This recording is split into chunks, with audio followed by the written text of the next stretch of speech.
Hello,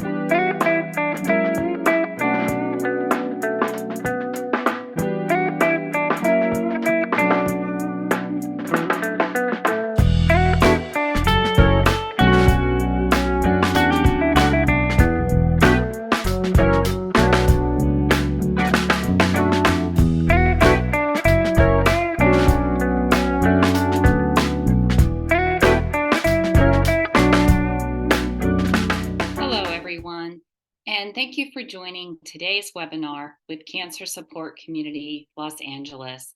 I'm Kathy Riley, the Associate Director of Programs at CSCLA, and I'm honored to welcome you to this week's webinar titled Transitions in Pediatric Oncology, Supporting Patients and Families Along the Journey.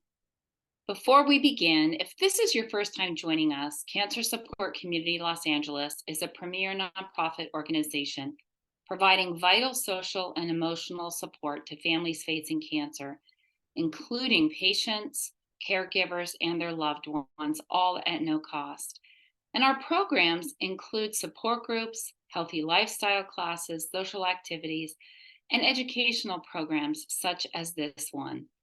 If you'd like to learn more about our services or watch past webinars, please visit our website at cancersupportla.org. And before I introduce today's speaker, please note that your video and microphone are automatically disabled for this webinar. You may, however, enter your questions into the Q&A feature found at the bottom of the Zoom window at any time. Questions will be answered at the end of the presentation. We may not be able to get to all of the questions today, but we'll get to as many as we can. Lisl Schweers is the lead psychosocial clinician for the Life Cancer Survivorship and Transition Service in the Cancer and Blood Disease Institute at Children's Hospital, Los Angeles. Her clinical interests include the incorporation of mindfulness-based practices into the psychosocial care of cancer survivors, healthcare transitions, and helping patients and families strengthen their advocacy skills. Ms. Schweers is a member of the Board of Oncology Social Work Certification, serves on the Professional Advisory Board for the Cancer Support Community Los Angeles, and facilitates the Survivorship Special Interest Group for the Association of Pediatric Oncology Social Workers. And it gives me the greatest pleasure to welcome Lisl Schweers. Welcome, Lisl. Thank you, Kathy. Can you hear me? We can hear you loud and clear. Thank you. Thank you. I'm so delighted to be here today. I really appreciate the invitation, Kathy, and to all at the Cancer Support Community in Los Angeles. I've long been a fan of CSCLA and am really grateful for the ability to refer patients and families to this amazing organization that does so much to support our patients and families across the cancer journey. So today I'm going to talk to you a little bit about some of the transitions that we see in pediatric oncology, with a little bit of an emphasis on transition planning and transfer of care for adolescent and young adult cancer survivors. I've been at Children's Hospital for about 25 years now, in the Cancer Center for about 16 years.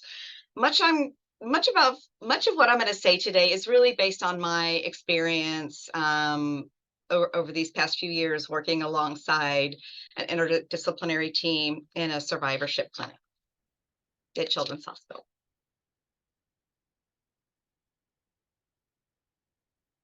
Having trouble forwarding my slides.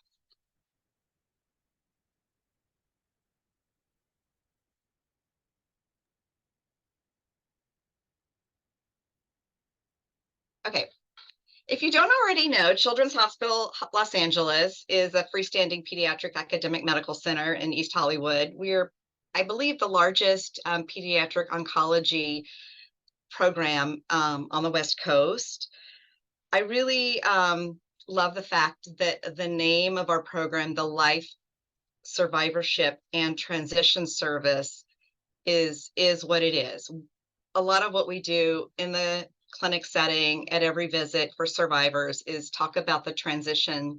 We talk about child development, growth, futures, a lot of transitions that happen in life. We do have clinic most days of the week, and we see children, adolescents, and young adult once a year for their annual survivorship visit. In that visit, we review the history and discuss the long-term effects or the late side effects of childhood cancer treatment.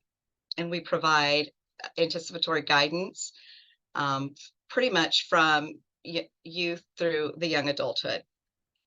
We do see patients primarily from the Los Angeles area, although we do have patients who maybe relocate to Los Angeles, and so we see those patients as well. Our core team is comprised of a pediatric oncologist, nurse, pediatric nurse practitioners, myself, the clinical social worker, and new over the past couple of years is we have an occupational therapist on our team to meet with all survivors who come to the Life Clinic for the first time. And that evaluation is done in conjunction with the team. To the right of the photo of the hospital is a brochure for our program at USC Cancer Center. Because we are a pediatric hospital, we transfer our patients around the age of 20. And for patients that are a little bit higher risk for long-term problems, late effects due to treatment, we have partnered with the USC Norris Cancer Center to provide a survivorship clinic specifically for adult survivors of childhood cancer. And that program is also staffed with a survivorship physician who practices and is our medical director here at Children's Hospital, and a nurse practitioner. And those patients continue to be seen annually through the end of life. You are not seeing my slides. Let's see.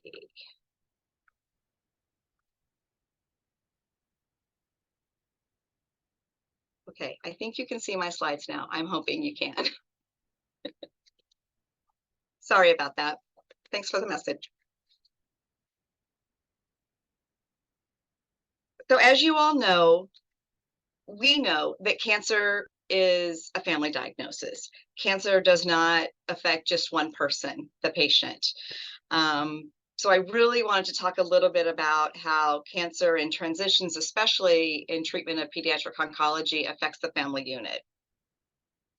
I wanted to just point out that, elephants have very complex social and emotional behaviors within the family unit, and they really do value their family unit more than many other animal species. So when we think about cancer affecting a family, we know through family systems theory that, families are complex, deeply connected. We change, there are moving parts, there are subsystems. Each member of the family also has a unique purpose or function. And we know that change in one person or one role can absolutely affect the others in that system. So our goal for treating families who have a child with cancer is to make family life, try to continue that life as close to normal as possible. We know this is really difficult, and we know it's not necessarily the case most of the time, given the rigors of treatment. We know that the treatment experience affects the parent or both parents, one of whom may need to leave a job and shift gears and become a primary caregiver of the child receiving treatment. We know that siblings sometimes have to accept new responsibilities and develop a little more independence and responsibility, as their parents or caregivers may not be as available as previously due to all the clinic appointments, infusions, hospitalizations, other procedures that we know can be very time intensive, especially for families that live a distance from Children's Hospital, and the commute time heavily weighs into that and makes, coming to the hospital really not an easy task. even though that the system may be changing and roles may be changing, it really is important to try to maintain a sense of normalcy, maintaining a close eye and attention to other children in the family, other family members, as we know that everyone copes in a different way, and really sort of a heightened awareness of how others in the family are responding to this experience is becomes really, really more important. We really encourage, patients and brothers and sisters to continue with extracurricular activities if possible, go to school, caregivers to attend work obligations, have the special time with family meals, outings to the degree that it's possible for the child who may be immunocompromised. It's also important to maintain expectations for functioning and for behavior for both patients in treatment as well as their brothers and sisters. We encourage families to continue with certain limits and expectations, even chores if possible, for both the patient and the sibling. However, we suggest giving a little more choice, especially for the child and the siblings who maybe have their control is very much limited. And so we want to give kids as many choices as possible within the context of what they need to be doing for their treatment, as well as school and other activities. So going on, I wanted to move into the discussion of the day, which is transition. So we all know that life is a series of transition, right? Change is inevitable. Just as the seasons change, individuals change and develop over the lifespan. There's a quote by a famous Greek philosopher, Heraclitus, that remarked, "Oh, the only constant in life is change." And most of us are acutely aware of that. We know that transition is a process or a period of change from one state or one condition to another. And the verb transition is to undergo or to cause a process, a period or period of transition. Every single organism experiences change to some degree. Some of it is welcome and anticipated, some of it is not. Some of the changes in life could be very abrupt and some can have a very long on-ramp. Change is coming, we know it, we're planning, we're prepared for it, we're preparing for it, but childhood cancer is something that we absolutely cannot anticipate and prepare for.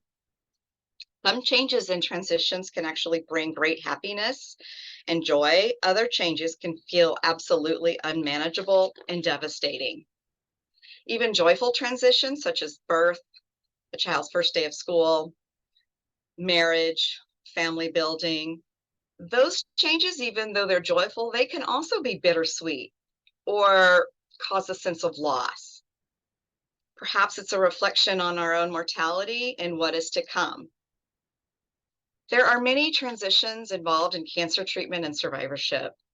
These transitions occur simultaneously with other family changes and transitions. Again, some good and some not so welcome. We know all too well that cancer does not happen in a vacuum, right? There are births and deaths, lost jobs, struggling marriages, and family members and community members with other difficulties, with education, with their own illness or injury, with aging. And there are pre-existing psychosocial stressors, such as natural disasters, political unrest, poverty, food and housing insecurity, etc. And so all of these stressors can absolutely play a role in how a family manages and adapts to the cancer journey experience. So when we feel overwhelmed and feel like we don't have the reserves to manage this change or manage these transitions, our minds and our bodies become stressed. We know that stress can lead to physical problems as well as emotional difficulties, cognitive difficulties, making decisions, planning, organizing, memory can all be affected by stress. We know that when a cancer diagnosis is given, many times decisions need to be made about treatment really fast, really quickly. And we know that actually in regular life, making decisions shouldn't happen necessarily so quickly. And it should not happen when we are not at our best and when we are experiencing stress. In addition to making decisions about treatment, we also have to consider in children, especially the idea of family preservation. We know that some treatments for childhood cancer may impact a child's ability to have children. It may affect their fertility. So those discussions need to happen sometimes at a very young and awkward age, especially if the child is, prepubescent, and those discussions about reproduction and family planning may not even happened. There are, luckily, in some cases, options available to take the time to consider family preservation and make those plans and do those procedures that can help. One of the most helpful things that we can do when we have all these stressors is just to really acknowledge what it is. We can recognize that we are feeling stressed. We can recognize and see stress in others. And we do that in order to start to find a way to develop healthy and adaptive coping strategies. Coping can take a variety of forms depending on the individual. For some, coping is maybe running away, hiding. That could be avoidance, just not wanting to, see what's going on, not want to come to the hospital, not want to face it, not want to make decisions. For some, that stress can lead to irritability and sometimes unhealthy coping, which might cause someone to take on or revert to behaviors that may not be so healthy, such as alcohol consumption to an excess, binge watching television, overspending. So it's just a really good idea for families to be able to check on each other, see what the coping looks like, and not necessarily compare family members to each other, because as I said, we all cope in different ways, and what works for somebody may not work for somebody else.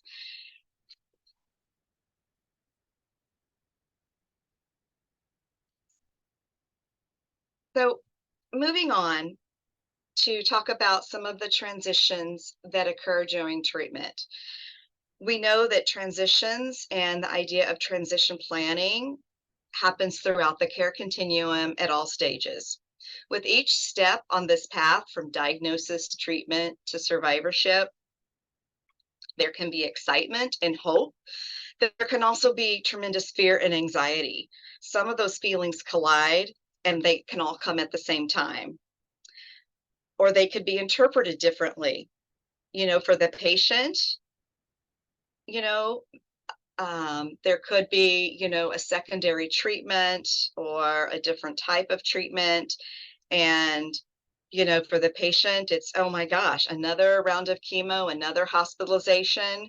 The parent may see this change as some additional hope. We'll get it this time. For the siblings, these changes may signify a skipped vacation or other family events that the child was looking forward to. So again, these changes and transitions can have different meanings for different individuals.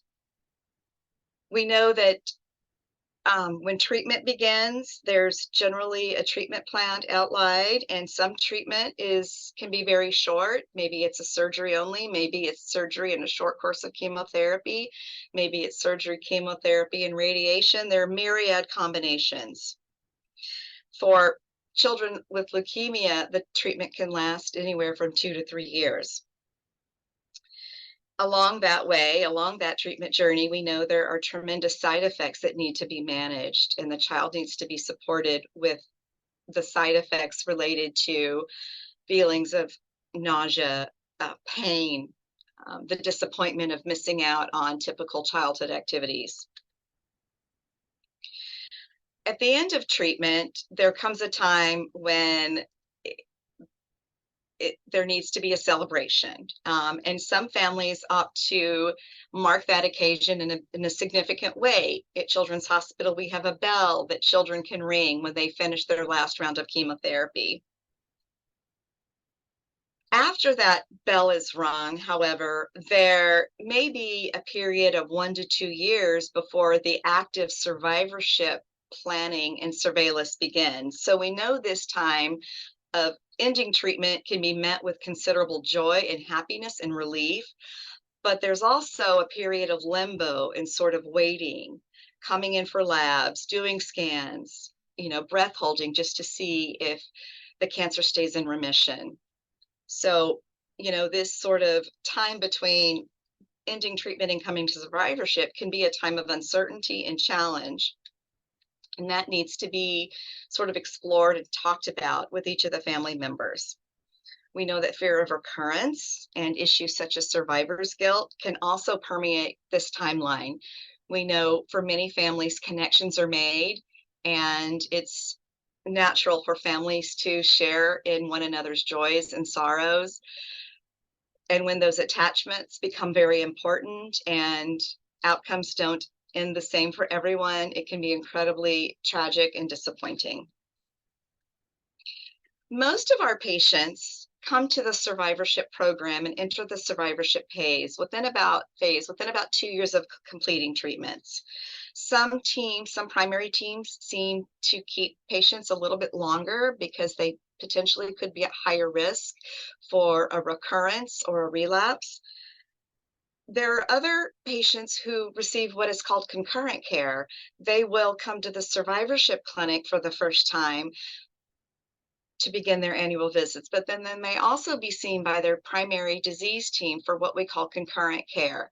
And what the primary team continues to do is monitor for overall health and monitoring for potential recurrence in labs and scans and physical examination. However, when a child comes to survivorship clinic, we are working on developing and helping the family understand the survivorship care plan and teaching about the late effects related to certain treatments that we know can potentially have can lead to health problems in the near future as well as the distant future on a lifelong basis. Throughout this cancer journey, we know it's incredibly important, to the extent possible, to include the patient's children, even young children, in discussions that are age appropriate and that are sensitive to the developmental and the cognitive level of each individual patient. Especially for teens, we also want to spend some time alone with adolescents and to really help them develop a sense of competence and comfortableness in describing their symptoms, talking about their concerns, answering their questions. So it's not uncommon in a survivorship visit for adolescents and young adult to actually ask a caregiver to step aside so we can meet with that teen individually. We also know that normal childhood and adolescent activities, risk-taking, experimentation can occur. Just because a child or an adolescent is diagnosed with cancer doesn't mean they're not going to be exposed to things such as drugs, alcohol, things on social media. So, as far as parenting goes, it's really important to kind of look out and continue some of those age-appropriate conversations about what teens may actually have exposure to and what they may be seeing at school. It becomes incredibly important as well when we know that a child or a teen may be experiencing or experimenting actually with drugs and alcohol, especially if they're on medication. So trying to maintain a sense of trust and openness and not judging or shaming when you discover that a child may be experimenting with drugs and alcohol. We just want to make sure that we can evaluate those risks in conjunction with the medical team to avoid any potential interactions between the substance they may be using as well as their current medication.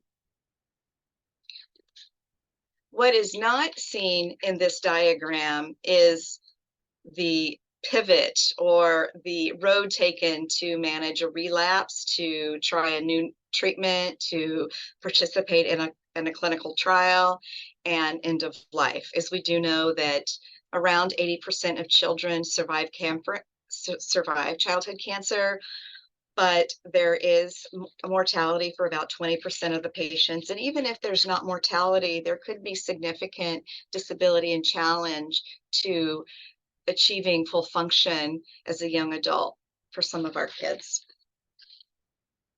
One of the important things that we also discuss with not only parents but children along this journey is the concept of disclosure. Now, for some, it's very obvious if a child is going through treatment. They may lose their hair, they may be absent from school, they may not be able to attend play dates, attend to those normal childhood activities. So sometimes the secret is already out, but sometimes there needs to be a plan in place to decide about disclosure. Who do we tell? When do we tell? How much about the cancer experience do we share? So that's really up to, I believe, the individual as well as the individual family in preparing children and adolescents to maybe have those conversations or address those questions that not only family members may have, but peers and even strangers that may be out in the community. They may stop and see something, take notice, and ask questions. We really suggest role playing. It's a great way to anticipate some of the questions and some of the reactions of others and rehearse what a response may look like. And a response may look one way for one person and then completely different for another, depending on the level of the relationship.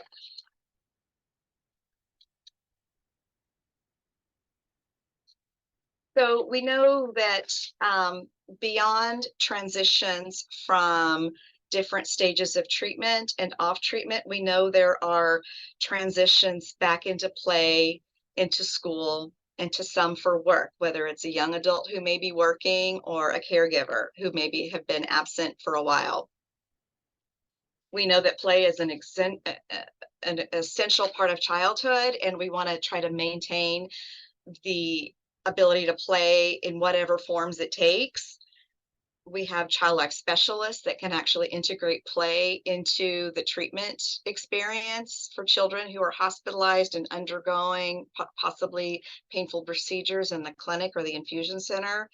But it really is ideal to try to maintain a sense of play, because that's the job of childhood. For kids who have compromised immune systems, who may not be able to school, we want to maintain education in some fashion or another, whether it's home-based instruction, or maybe there's an itinerant teacher, a hospital school, where the child can enroll while they're hospitalized, or even at home if they're expected to be absent from school more than about 2 or 3 weeks. Every district should have a policy in place to manage education for a child who is not able to attend in person for one reason or another. When we're doing the role play, right, with peers and with classmates, it's important to, like I said, maybe do some of that role play, maybe have a classroom presentation if the teacher and the parents want to plan something like that. We know that for a child that can't be in school for a long period of time, there are fantastic programs such as Monkey in My Chair or Hope Cam. These are organizations that provide for technology to bridge the gap. And with Monkey in My Chair, there's actually a stuffed monkey that may sit in a child's chair if they're in elementary school while they're absent. And then there is technology to have the child be able to participate in the classroom from home or hospital. HOCUM is another program that provides technological assistance and support to classrooms for that experience as well.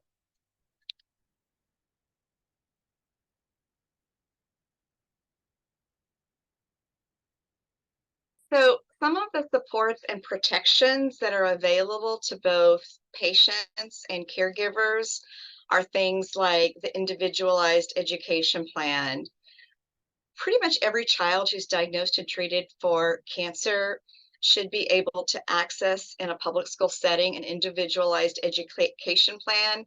That does not necessarily mean a child has to have a particular learning problem or learning disability identified. An individualized education plan can just provide accommodations for that child to be absent from school in order to attend to clinic visits. It could include um, extra time to go to the bathroom or to perhaps take breaks in the nurse's office.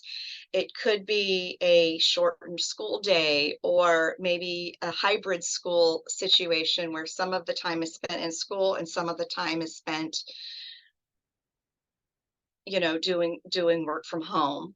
Section 504 of the Rehabilitation Act also provides for accommodations, not only for students, but also for employees. This allows for the physical accommodations, such as perhaps getting an elevator key so a child that's in a wheelchair or on crutches or has balance issues can take an elevator if they have a classroom on a higher level floor. It could mean preferential seating where a child who may have vision, hearing, or attention problems would be eligible to sit in the front of the class.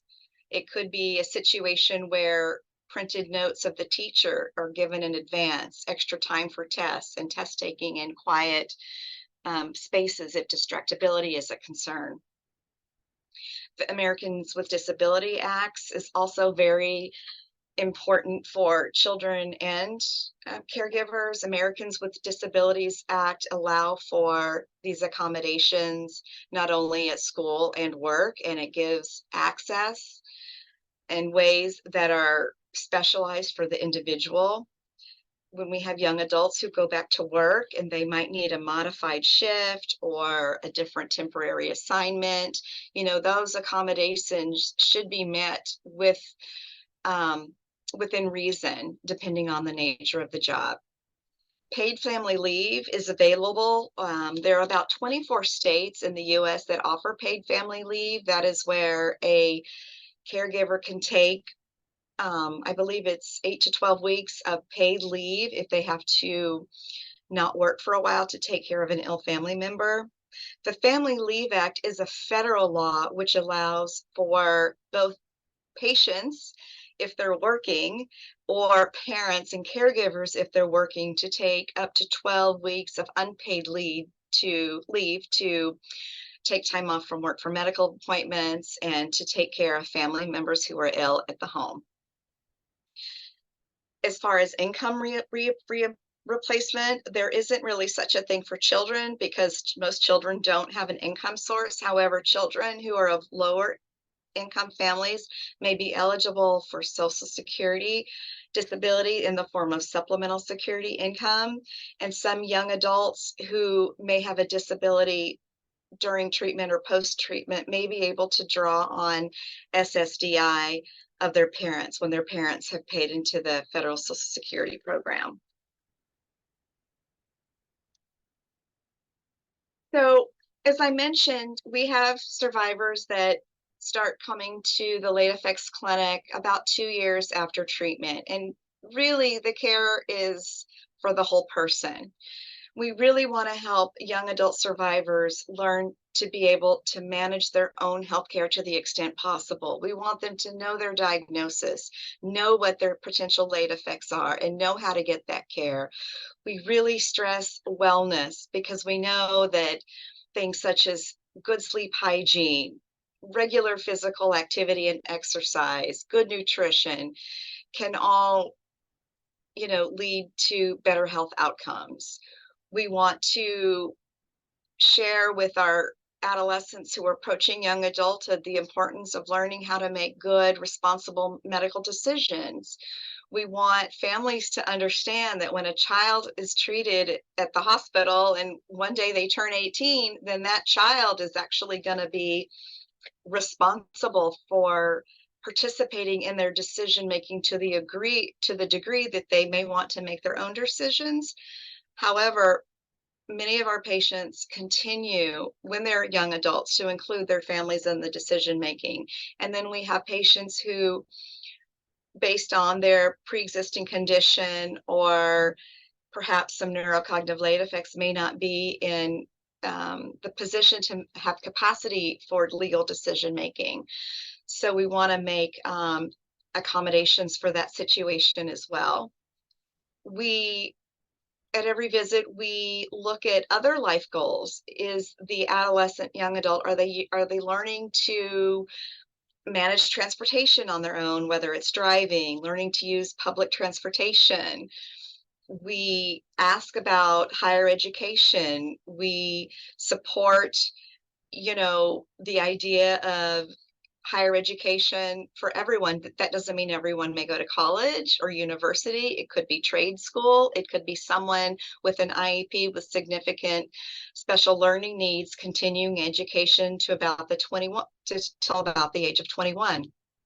We really want survivors to be able to transition into meaningful employment so they have financial independence and stability. We want to assess for social relationships. So hopefully meaningful interpersonal relationships can continue or be developed. And then ultimately, the transfer of care. That is the transfer from pediatric to adult-based healthcare environment. And along with that comes learning how to navigate the complexities of insurance, financial assistance programs and public benefit programs that may be available, and other community programs that provide support for any sort of special need. Oftentimes, transition planning and transfer of care gets a little bit conflated, but really transition planning should be, it's purposeful, it's planned, of all adolescents and young adults with chronic physical and medical conditions, from the child to the adult oriented healthcare system. And when we think of cancer, we unfortunately do think of it as a chronic health condition, because we know that those late effects for some can be pretty significant. And so those are patients who we want to really engage in their own self-advocacy so they can get the care that they need when they transfer to the adult healthcare system. And transition really, though, starts from the very beginning. Transition involves taking on responsibility that's age appropriate. So that really happens across the lifespan. And we also want to support the transition planning for the parent who may be anxious or a little bit hesitant to letting their adolescent, young adult take on more responsibility if they've been so intimately involved in every moment of their care since the beginning. We address these challenges from a strengths-based perspective, recognizing there could be limitations and challenges to reach full independence, but we want to really focus on the strengths and empower families and patients to the degree possible to achieve that level of productivity, health, and independence. So where does self-advocacy happen? It's actually taught from the very, very beginning of life. It happens at home with, siblings and playtime and the sharing of toys. It happens on the playground, learning turn taking and sticking up for yourself. It happens at school and work and, helping teachers and employers to see what special situations or accommodations you might need. It happens at family gatherings and community spaces. And it also absolutely happens in the context of healthcare. Self-advocacy includes a variety of skills, including teaching someone how to speak up, how to find their voice, how to critically think about pros and cons to make good decisions, how to problem solve, how to get the information, figuring out, discovering who's going to support you and help you and aid you and guide you in making some of those decisions that might be bigger. It's about learning what your rights are as an individual, as a cancer survivor, but also what the responsibilities are as an adult out in the world. And it's really teaching and learning about self-determination, identifying what your goals are, and then developing a path, creating a path to achieve those goals. So again, knowledge is a huge part of the transition process and transition planning. Like I said, knowing the diagnosis, the risk for late effects. We develop for every patient, and all cancer centers do this in pediatrics, what's called a survivorship care plan, which is kind of that roadmap for the surveillance for later tests. It describes what tests are needed, in what frequency, at what time points. We want our young adult patients to know the names of their treatment team as well as the primary care provider. We know that health insurance can be incredibly confusing, but this is something that's not taught in schools. It's not taught at jobs necessarily. So helping families and young people understand the difference between managed care and a PPO.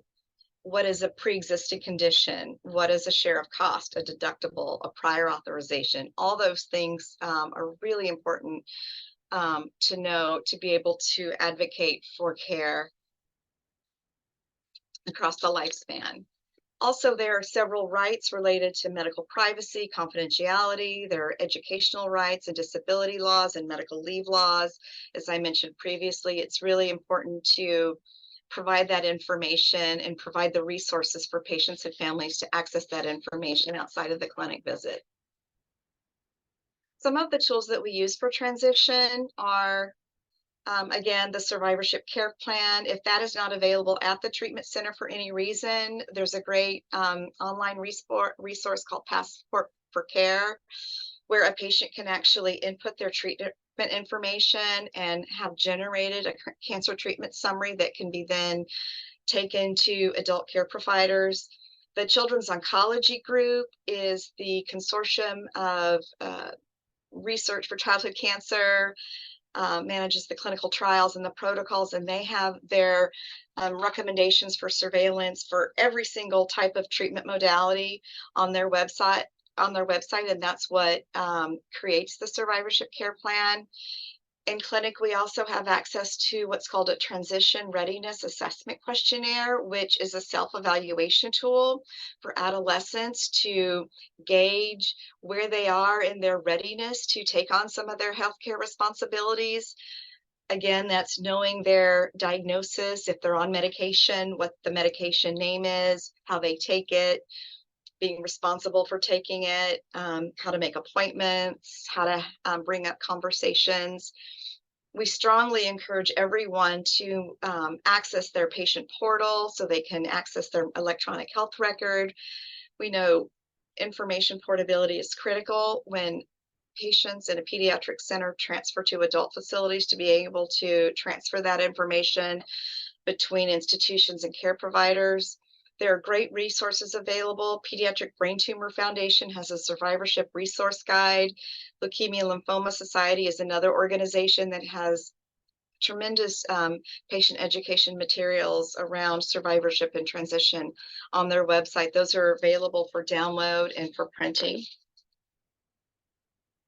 I mentioned that, medical decision making is something that we all work with, our youth around, and we know that it's not just healthcare decision making, right? It's about careers, education leading up to careers, managing finances, managing where to live, and relationships or friendships. And so, the goal, I think, is to have patients become as independent as possible. But these are some other areas where supported decision making needs to come into play. There may be a situation where the young adult who has a disability may want to make those decisions and be responsible for their positions, but they still rely on their parent as a coach or a mentor in that shared decision making. And that is individual, and it's important for each family to discuss what those different responsibilities are going to look like. For long-term planning for young adult survivors, we discuss things such as advanced directives at Children's Hospital, and I believe actually at every hospital. If a patient is 18 or over, upon admission or coming to a clinic, they might be asked if they have an advanced directive.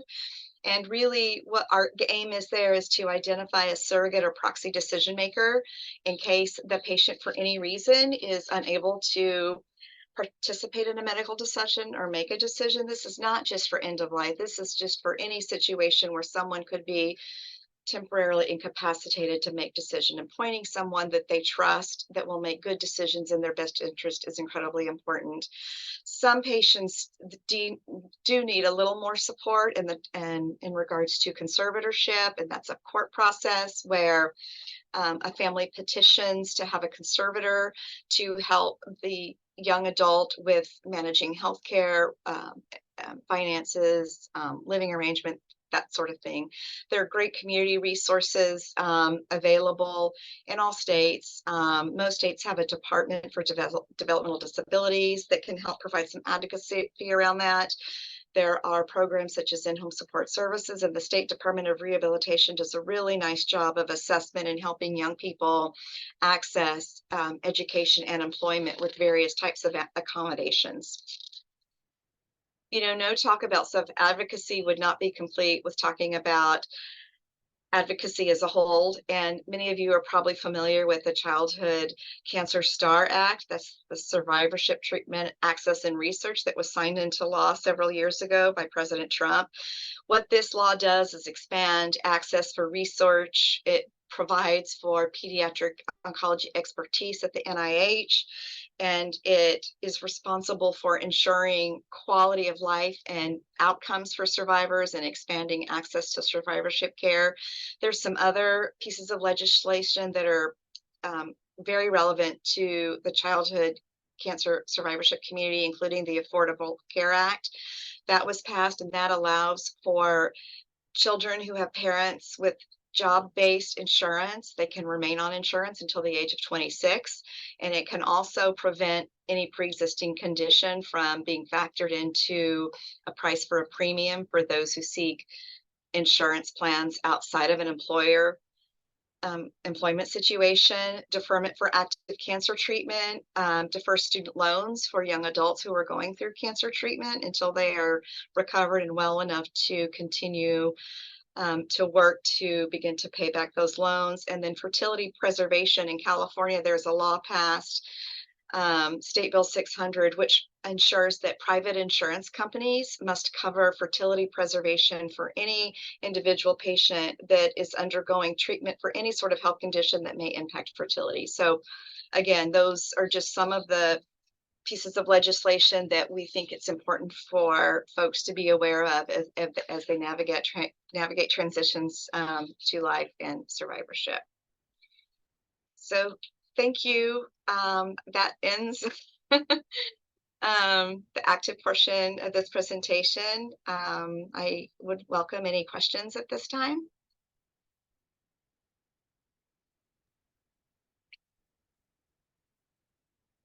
Hi, Lisl. Are you able to see me okay? Yes, I can see you. Great, great. Well, thank you so much for that meaningful presentation and so much information that I know will be valuable to everyone who was here this afternoon and to those who watched the webinar on our website.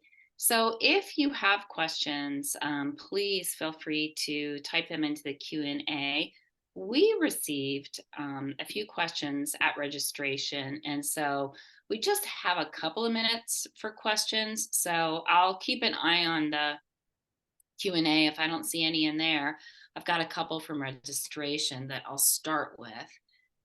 One of the questions that we received is when and how should my child start managing her own health care? That's kind of a big one, but It, you know, it is. And I think you have to just sort of step back and contemplate all kinds of responsibilities, right? That a child would begin to assume at different age points. I think the responsibility needs to be managed in a stepwise fashion. It needs to be very gradual. I would, consider, a very long, on ramp or off ramp to adding responsibilities. I think, what at the bare minimum, I would say, even is young as 8, 9, or 10, really helping a child to understand what medications they're on, why they take these medications.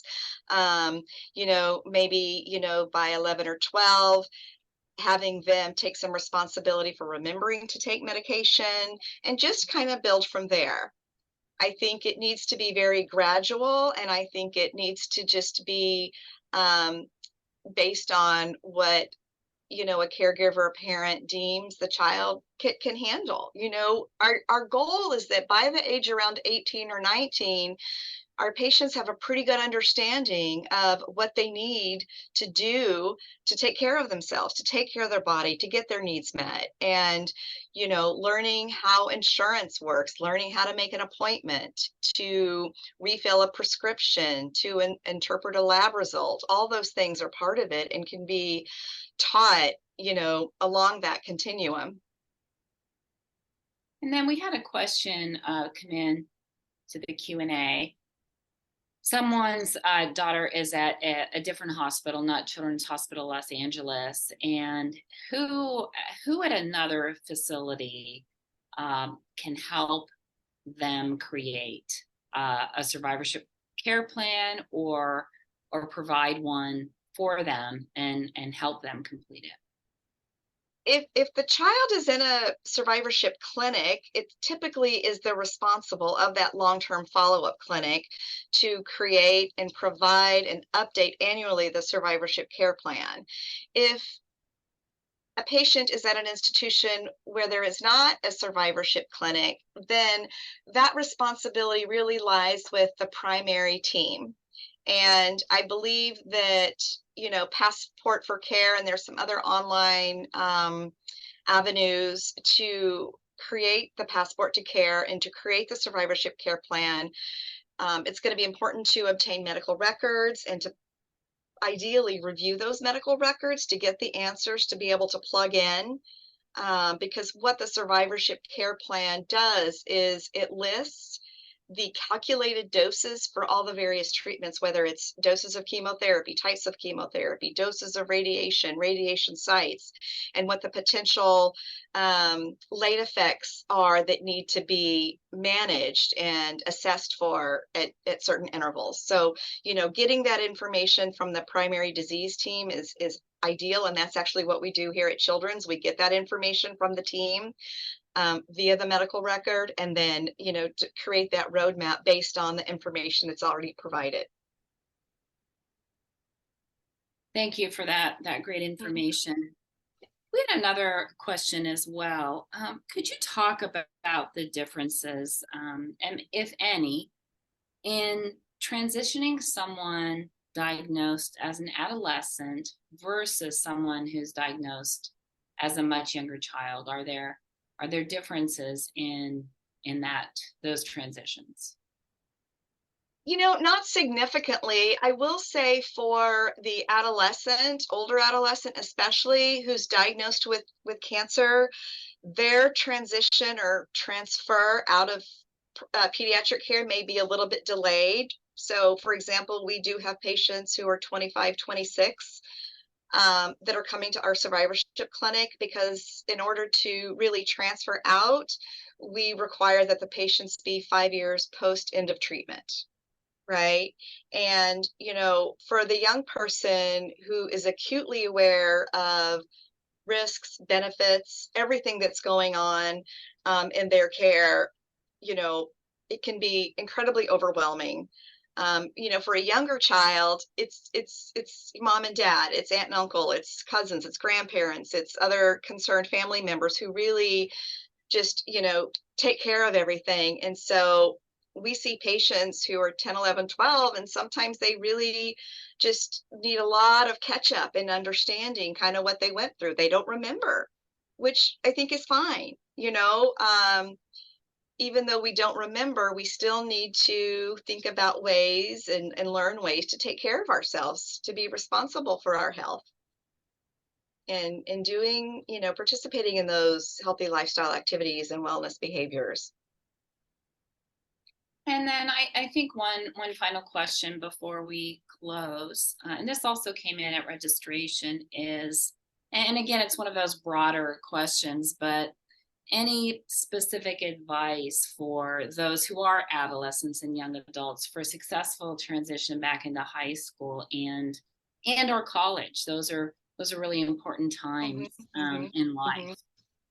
I think it's important to prepare and to coordinate transition back into school with a counselor or a principal, vice principal, to make sure that if there are any accommodations needed, that they can be um, planned out ahead of time. I think trying to stay as current and caught up with the coursework is ideal, but it's not always possible. So we actually have some patients who actually might repeat a grade, and that can come with a lot of challenges, especially socially. So again, it's very individual, but I think really just really good communication, having the staff at the school and maybe a best friend or a good buddy, sort of knowing how they can then be there to sort of, stand beside someone, help someone with, getting to class or kind of relearning the ways of the hallways and all that goes into that, especially high school. For adolescents and young adults who are transferring to higher education, those that need accommodations, we highly encourage reaching out to the Office for Students with Disabilities. Any institution of higher learning that accepts federal funds must have an office like this to provide for accommodations. Some of our patients have preferential registration. They have extra time for assignments. They have recorded notes and lectures, things like that. So it's really important just to stay in contact with that office and make a plan before that transition happens. Well, thank you, Lisl, for that wonderful information and for sharing your expertise with all of us today. We have reached the end of our time together, and I'd like to thank you, Lisl, for giving of your time and expertise. I'd also like to thank you, our participants, for your engagement with us today and for attending. If you would like to learn more about Cancer Support Community Los Angeles or watch past webinars, you can reach out to us at cancersupportla.org. And then if you have any questions at all about today's presentation or any questions in general for us, you can always email us at info@cancersupportla.org. And thank you everyone for joining Thank us. you. Have a wonderful weekend. Goodbye.